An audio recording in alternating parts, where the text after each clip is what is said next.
This restaurant kind of holds a special place in my heart. I worked here. This place kind of helped me get my life on track, but it was also the place where I came to know Jesus. I was baptized outside. I was always trying to find joy and putting my hope in like things of the world and drugs, trying to find pleasure and stuff like that. You know, coming here, it was like instant like brotherhood. Like this hole I was trying to fill could only be filled by God. I remember thinking like all I did to get here was mess up, and here these guys are pouring into me. This is amazing. I remember like being invited here and then just knowing I'm in my mess, thinking I'm like this dirty person. And then here I am in this prayer meeting around all these like clean people. Yeah, I remember being really uncomfortable and then feeling like looking at these people and be like, man, I want more of this. So I kept coming back.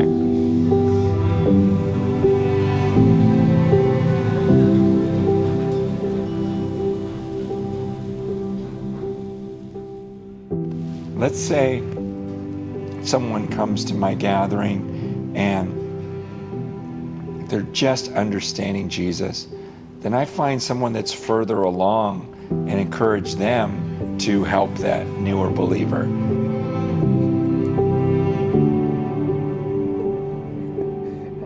And so there's just this natural flow of these people who show up, that become disciple makers, then become pastors, and then become elders. And then once we got a few elders, it's like, okay, let's even branch that off, and you three elders take those churches, you three elders take those churches, and let's just keep it going.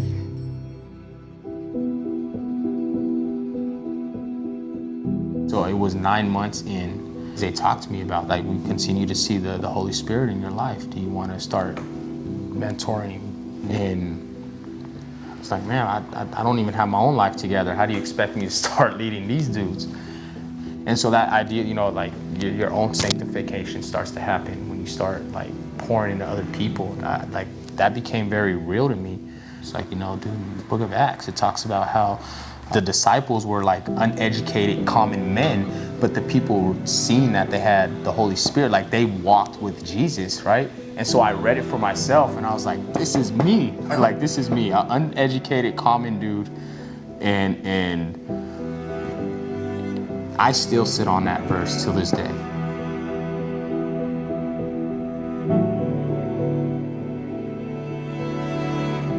A lot of times you think it's like, oh, it's teaching, it's what, like hermeneutics, it's theology, it's this and that. But where you're really going to get a chance to model Christ is in the way you serve like your brothers.